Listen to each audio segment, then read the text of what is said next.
Fala pessoal, esperar o pessoal ir entrando aqui. Como prometido, estaremos fazendo uma série aí, 30 minutos sobre a reforma. Como diz meus amigos assembleanos, dá um beijinho na flor, né? Dá um abraço pro Kiefer, Silas, Lucas que tá entrando, o pastor Manassés Araújo.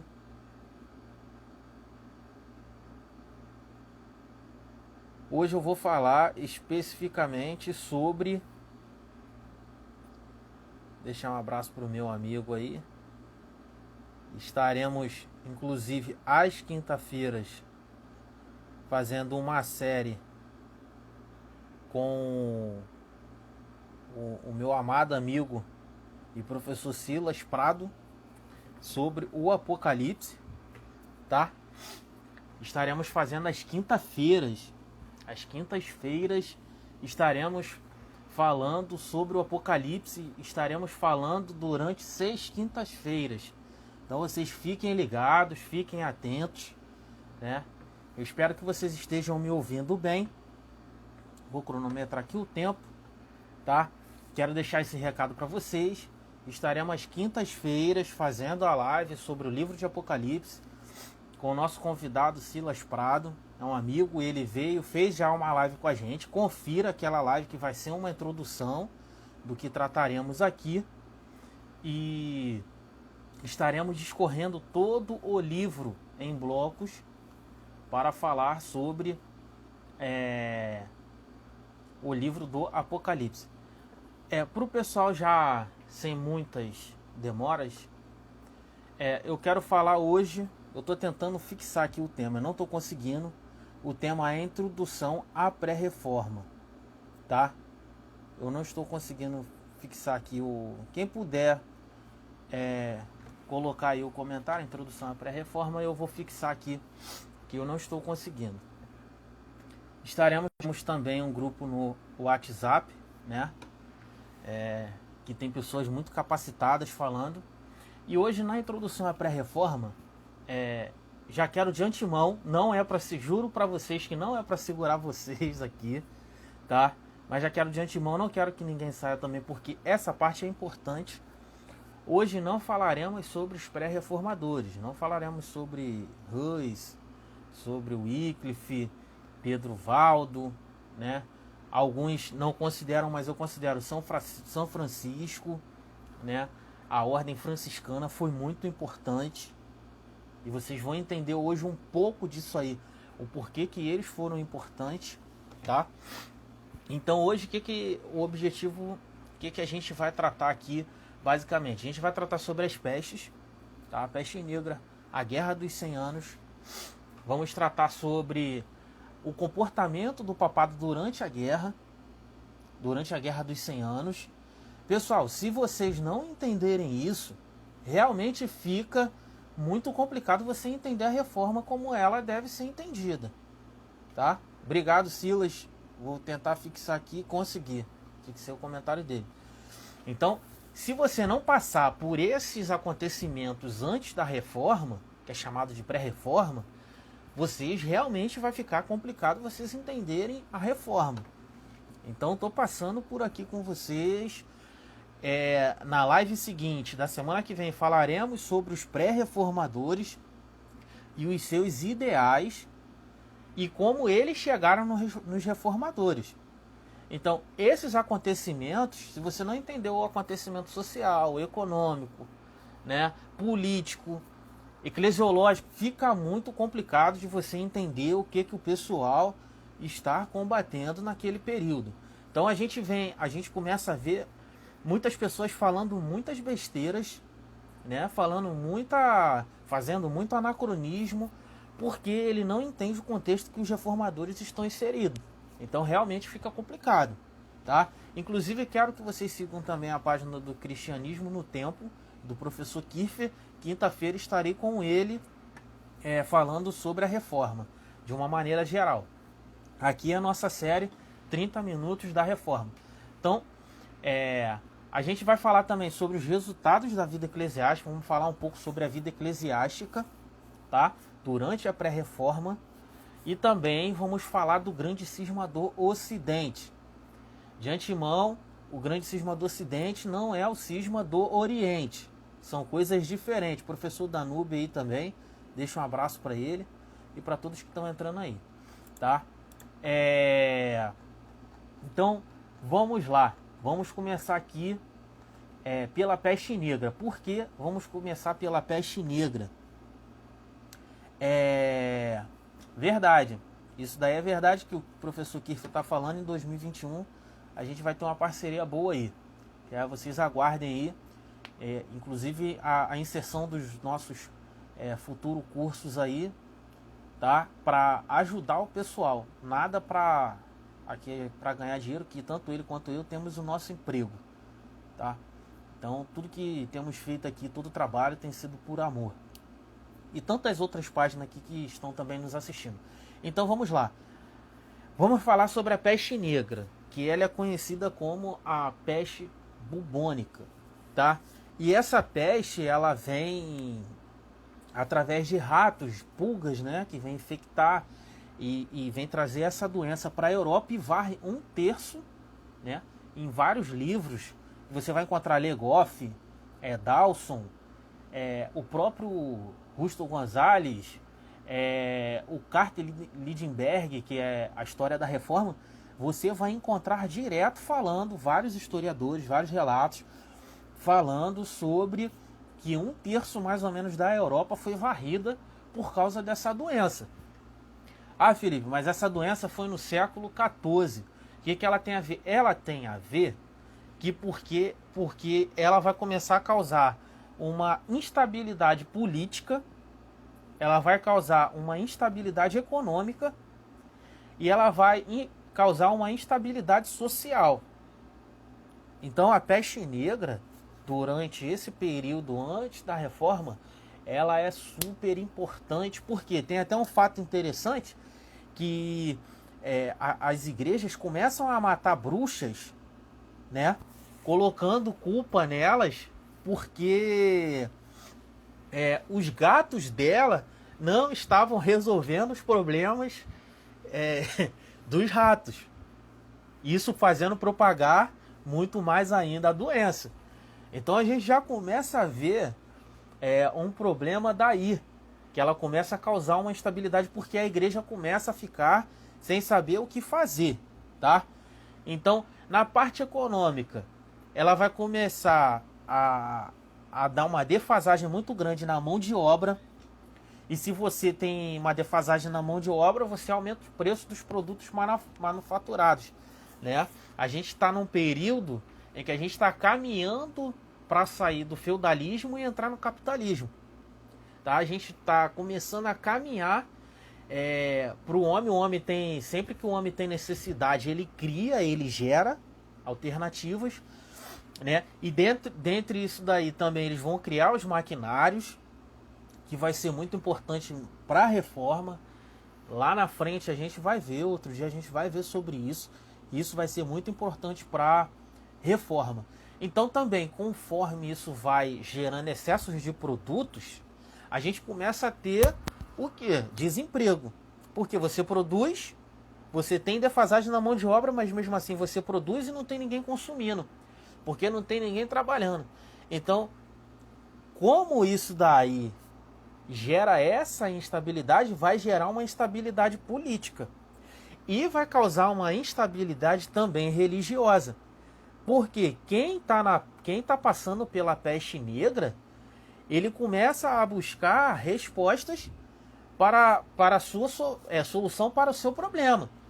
É a mesma coisa, muitas pessoas vão parar em muitas igrejas neopentecostais hoje em dia, porque elas buscam por cura e lá está oferecendo isso, né? As nossas igrejas oferecem cura na alma, oferecem cura no nosso intelecto, no nosso espírito, né?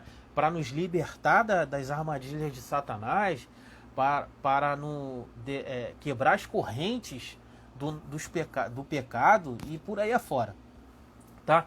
Então, começa a causar essa instabilidade, porque o pessoal começa a querer respostas. Eu falei isso até na live que eu tratei com Silas, que a gente ainda tá para fazer essa live ainda, porque o problema de internet freou a gente um pouquinho, tá?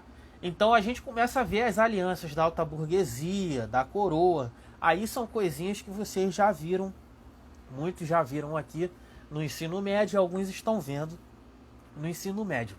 Então entra a parte, começa a causar instabilidade no religioso. A gente está falando sobre introdução à pré-reforma, estamos tratando sobre o primeiro tópico aqui, que é para vocês entenderem futuramente as outras lives, né? Então começa a causar uma dúvida do universo racional, tá?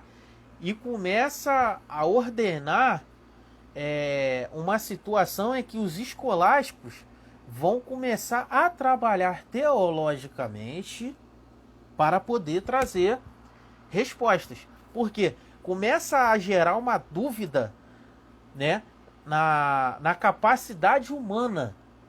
Começa a gerar uma dúvida na capacidade eclesiológica da igreja. Realmente eles podem fazer? Realmente eles podem curar? Realmente o que eles estão mandando eu fazer, eu vou ser curado? Essa peste, eu vou ficar livre dela? Então começa a causar essa instabilidade. Ao mesmo tempo que causa essa instabilidade, essa dúvida, aumenta a superstição, né? O pessoal começa a peregrinar. O pessoal vai começar a fazer menos culto, porém, vai começar a buscar nas relíquias a solução do seu problema, tá?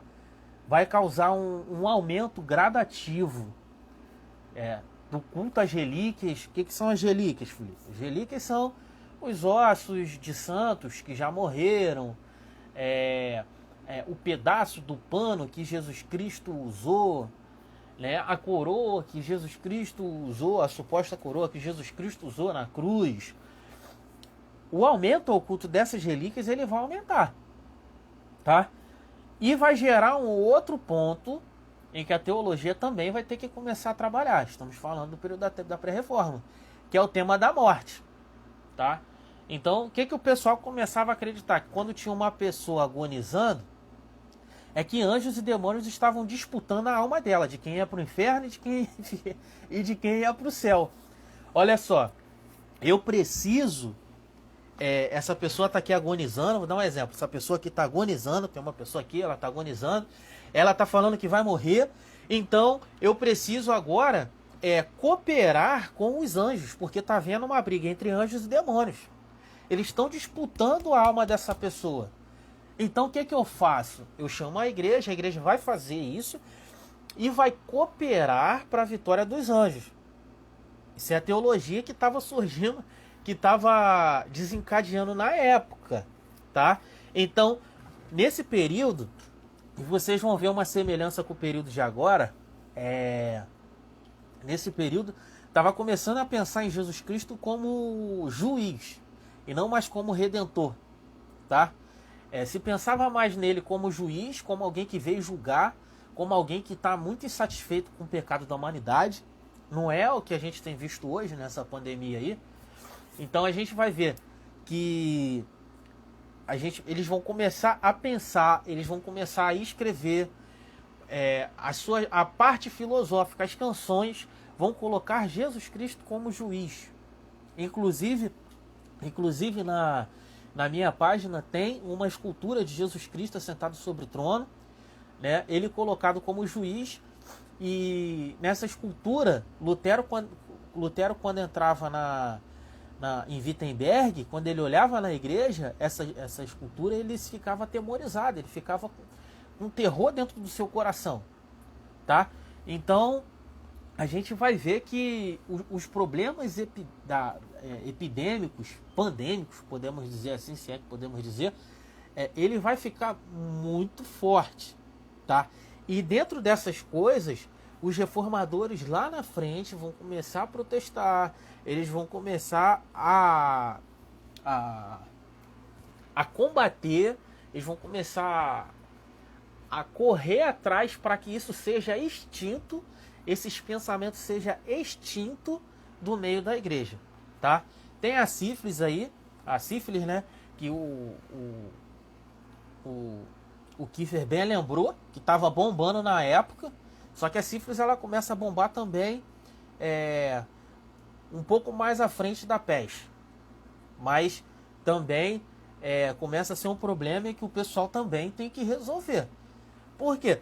Quando a gente tem uma pandemia, a gente vai cobrar a resposta da igreja, né? É por isso que a gente vai ver, você colocar no YouTube, com a informação que a gente tem hoje, você vai ver diversos pastores, cada um falando uma coisa diferente, tá? Porque todos eles estão em busca de nos dar respostas, tá? O segundo ponto que eu quero tratar aqui sobre durante aqui a pré-reforma. Boa noite para quem está entrando aí, tá? E obrigado, vocês podem me ajudar, igual o Kiefer me ajudou. Pode deixar o comentário aqui. E como a gente nos prometemos 30 minutos, temos que andar em 30 minutos. Então a gente vai ter a Guerra dos 100 Anos. O que foi a Guerra dos 100 Anos, tá? O Filipe IV, o rei da França, ele deixa 3 filhos. Um após o outro vai morrer, tá? Um após o outro morre. Carlos IV morre. Então a gente começa a ter um problema, porque Filipe de Valois ele vai ser coroado rei da França. Só que na Inglaterra, o parlamento inglês declara Henrique III como rei da França. Então, na França coroaram um rei, e na Inglaterra o parlamento inglês coroa Eduardo III, rei da Inglaterra, rei da França também. Por quê? Porque ele era filho de Isabel, e Isabel era irmã dos 3 últimos reis, era filha de Filipe IV, tá? E então Eduardo III ele passa a ser neto de Filipe IV, se dando o direito de ter a coroa francesa. É lógico, eu não vou discorrer aqui toda a história, estou mostrando para vocês o teor da história. Ela é grande, mas é muito interessante, vocês leiam. Você vai ver que isso vai dar problema, tá? Porque a partir disso daí, a Europa ela vai rachar. Alguns historiadores vão chamar que é a primeira grande guerra europeia, porque a Europa vai rachar. Metade da Europa vai ser a favor da França, porque eles vão se degladiarem, eles vão se combater, eles vão guerrearem, eles vão ser... cada um vai pegar uma parte para si. Ah, Felipe, mas aonde a igreja está nisso tudo? É esse que é o X. Que durante essa guerra, o papado, existe um termo chamado o grande... como é que se fala? Agora eu esqueci. O cativeiro babilônico da igreja. Lembrei, o cativeiro babilônico da igreja, que é o período em que o papado, dentro desse período da Guerra dos 100 Anos, ele vai ficar em avião. O avião fica ao sul da França, fica bem próximo à França. O papado vai se estabelecer lá. Isso vai trazer problema. Isso vai trazer problema demais. Por quê? Porque ali está em fronteira com o trono francês, e vai começar a gerar uma inimizade, vai começar a gerar uma insatisfação dos ingleses. O Wycliffe, para quem não sabe, eu vou falar dele na semana que vem, ele é inglês. Então eu estou mostrando aqui para vocês um dos motivos que o Wycliffe vai condenar, ele vai combater a igreja. Não é um motivo teológico. O cativeiro do Papa. O cativeiro babilônico do Papa. cativeiro da igreja. Isso aí mesmo. Então, então a gente vai ter dentro desse período aí, tá rolando a guerra, tá? A gente vai entrar o comportamento do Papa durante esse período. Esse é um dos motivos de ter rolado o grande cisma do Ocidente. O grande cisma do Ocidente não tem nada a ver com o grande cisma do Oriente, ou o grande cisma do Oriente e Ocidente. Tem uma publicação na minha página também. Vocês vão lá e ficam sabendo aí, vocês vão entender esse período.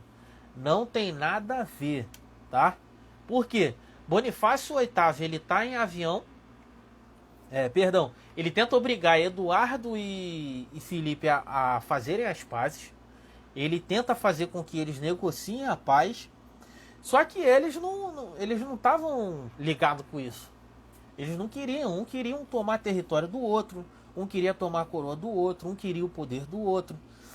Então, quando você tem essa briga, quando você tem essa inconstância, essa insatisfação de um com o outro, a igreja tenta resolver e dar a solução. Ela não consegue. É lógico que ela não vai conseguir.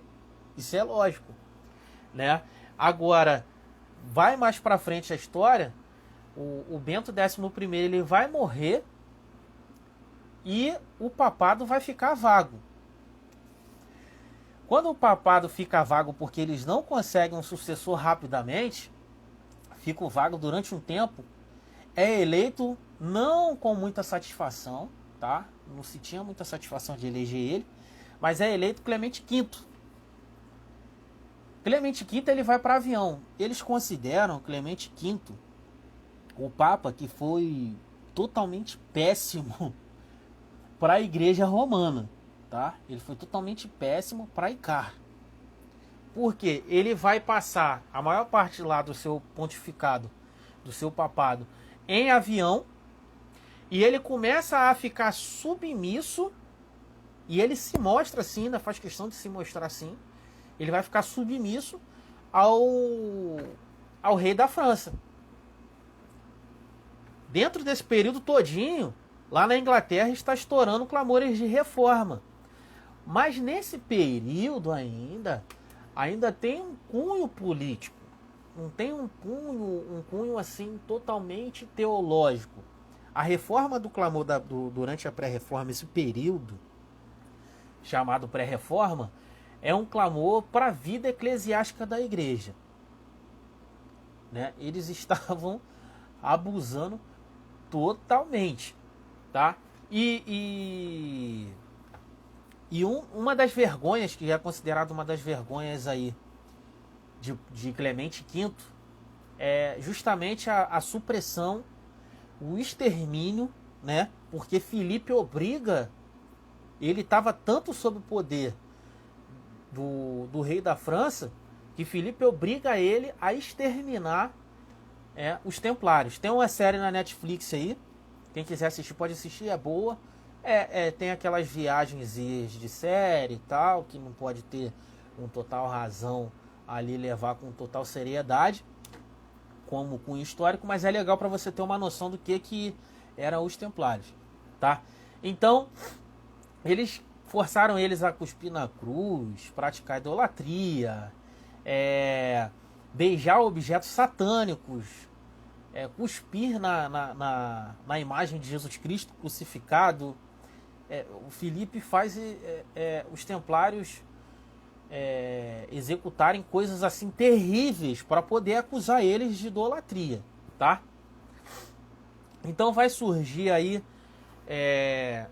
Urbano V, posteriormente, que ele tenta reformar a vida da igreja. Ele tenta, o que esse Papa fez hoje, ele faz também, de querer retirar a roupa luxuosa do Papa. Quero dar um destaque aqui, depois vou fixar essa pergunta aqui e no final eu te respondo, tá, Silas? Então a gente vai ter Urbano V se transfere para Roma em 1370, tá? mas ele tem um retorno para avião, mas ele vem para Roma, e é onde a gente vai ter o porquê que brigavam e o porquê que houve o grande cisma, tá? O que aconteceu? Quando o papado volta para Roma, é onde eu quero falar para vocês que a Igreja Católica ela tentou se reformar sim, tá? A Igreja Católica Romana tiveram clamores de dentro dela de reforma sim. Eu quero que vocês tenham isso em mente. Por quê? Criaram na cabeça dos protestantes hoje, de repente a live vai até esvaziar, mas espero que não, espero que vocês sejam maduros para isso. Criaram na cabeça do pessoal hoje que a Igreja Católica que existe hoje é aquela da Idade Média em que os iluministas batizaram de Idade das Trevas, tá? Então é bom vocês tomarem cuidado, pessoal, com isso aí, porque a Igreja Católica ela já teve muitas renovações, tem alguns erros que nós, protestantes, nós evangélicos, consideramos erros doutrinários, mas cada um com a sua doutrina, tá? Então, quando o papado ele vem para Roma, tá? Ele volta para avião, depois ele vem para Roma de novo, o papado fica vago. Com isso daí, o povo cerca a igreja de São Pedro, a igreja de São Pedro, se eu não me engano, eles cercam Roma, eles cercam o edifício, todo o edifício. Tem muita coisa que eu estou falando aqui para vocês de cabeça, tá, pessoal? Só estou com alguns tópicos anotados aqui, para ter uma direção, mas algumas coisas eu estou falando de cabeça, então perdão aí se eu esqueço algum nome, alguma coisa. Então, o que acontece? O povo cerca o edifício e, como no estádio de Maracanã, Flamengo e Vasco jogando, eles querem que seja eleito um papa italiano. Eles querem que seja eleito um papa romano, perdão. Eles querem porque eles têm temor do papado voltar para avião e ficar sob domínio do rei. Então eles começam a aclamarem até que os cardeais se sentem acuados e elege o famoso Papa Urbano VI em 1378, tá? Ele vai ser declarado pelo conclave e por engraçado que vocês querem saber, o Papa Urbano VI ele era de ordem franciscana. A ordem franciscana, eles fazem até hoje, eu vejo, já vi alguns na rua, inclusive sábado, eu vi alguns na rua, passei numa igreja, por uma igreja franciscana, de ordem franciscana, e esse Papa Urbano VI, ele é de ordem franciscana, que fez voto de pobreza e não concorda com o luxo da igreja. Então o que está acontecendo na igreja nesse período? A gente está tendo a simonia, a gente está tendo o nepotismo.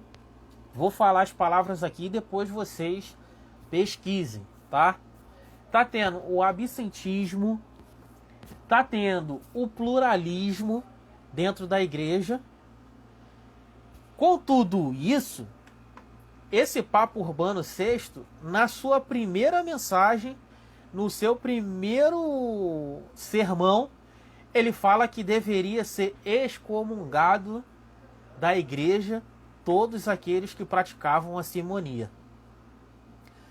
Ele começa a combater, no seu primeiro sermão, tá? O Papa Urbano VI, ele começa a combater a vida eclesiástica da igreja.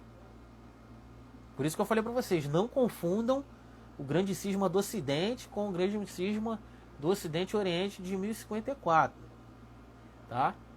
Não confundam com esse é de 1378. Lógico que os cardeais que elegeram ele não iam concordar com isso. Foi lógico. Foi lógico que eles não concordaram com isso. Então o que os cardeais fazem? Os 26 lá na época, eles fogem para Avião, deixam Urbano VI sozinho.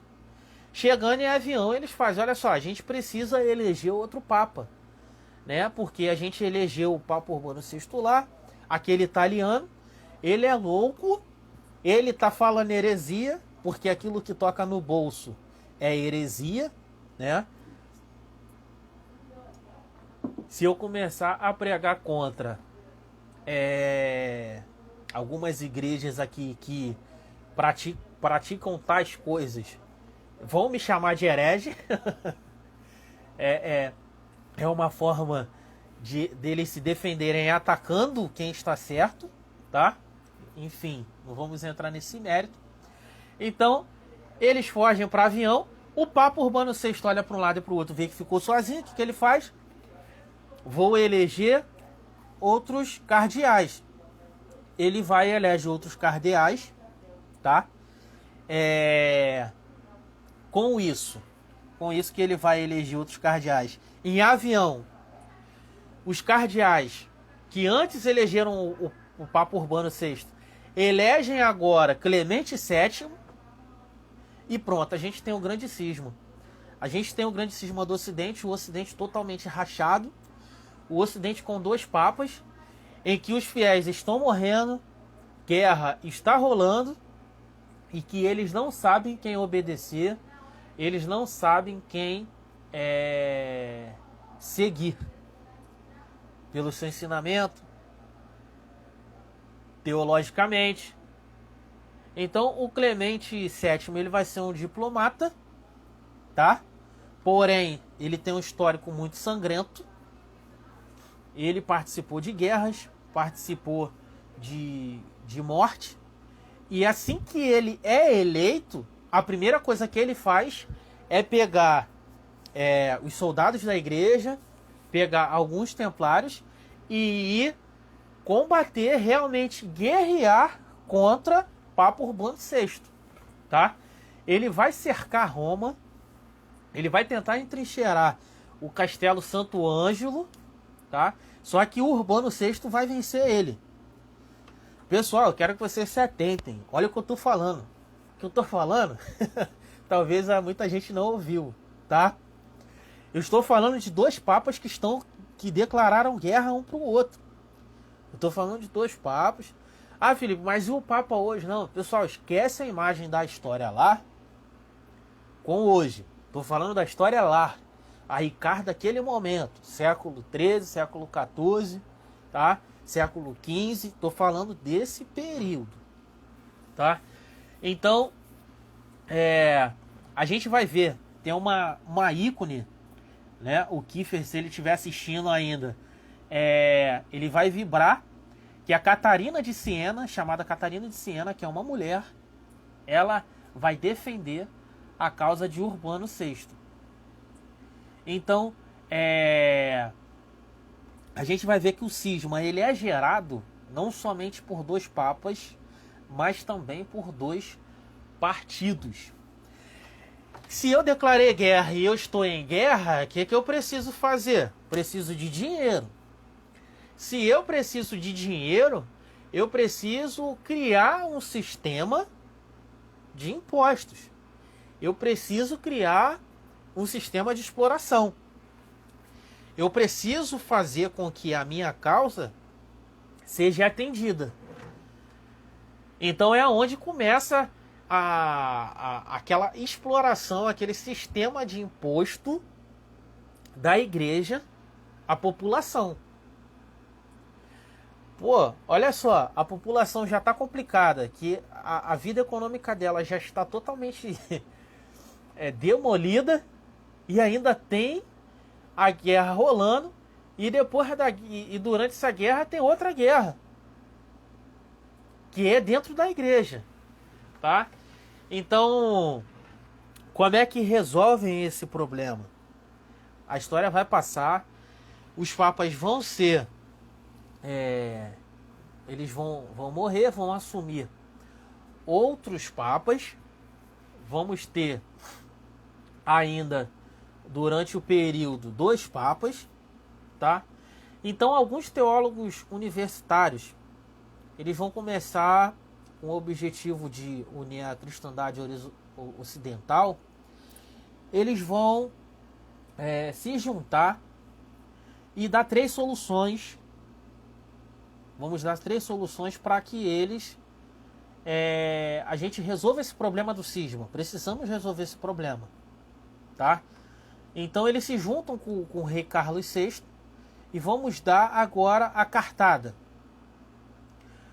Os 2 papas renunciassem e elegessem outro papa. A negociação entre os 2 partidos. Um concílio universal.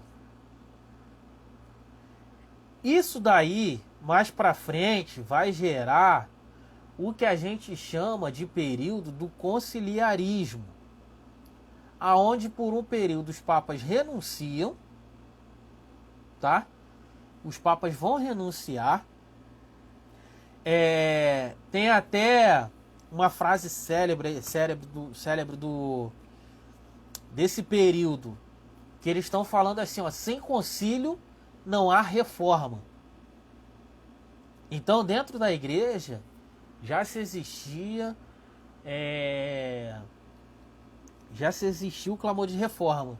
Enquanto isso, Guilherme Ockham, alguns não sei se já ouviram falar, ele vai defender que a igreja ela é constituída pelos fiéis, tá? E não o contrário, tá? Ele defendia que era a classe pobre, ele defendia que era a classe do povo, ele defendia que o ser humano, eles na sua coletividade, que eles eram a igreja, tá? E nesse período a gente vai ter o quê? Vai ter a crença do quê? Em que o clero fala que eles são a igreja. E Ockham já vai dizer o contrário. Isso tudo para resolver o cisma. Dentro desse período a gente vai ter o conciliarismo, que eu vou deixar vocês pesquisarem. Se tiverem dúvida, vocês me enviam. Que vai ter o concílio de Pisa, o concílio de Constança. A gente vai ter diversos concílios para tratar sobre os motivos da igreja, os problemas, ter as suas soluções, tá?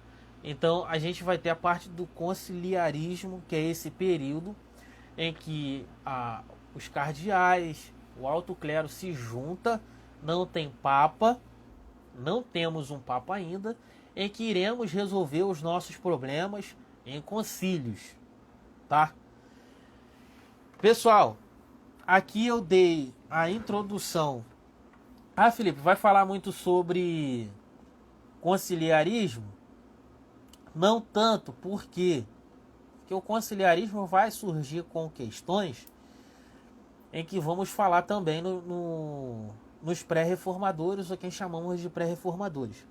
Hoje é basicamente para vocês entenderem o porquê que o Wycliffe está combatendo a igreja nesse período, porque que Hus também se levanta, que além da parte teológica, além da estrutura, além da parte do luxo da igreja, existe uma parte que precisava de reforma, que era eclesiástica, tá?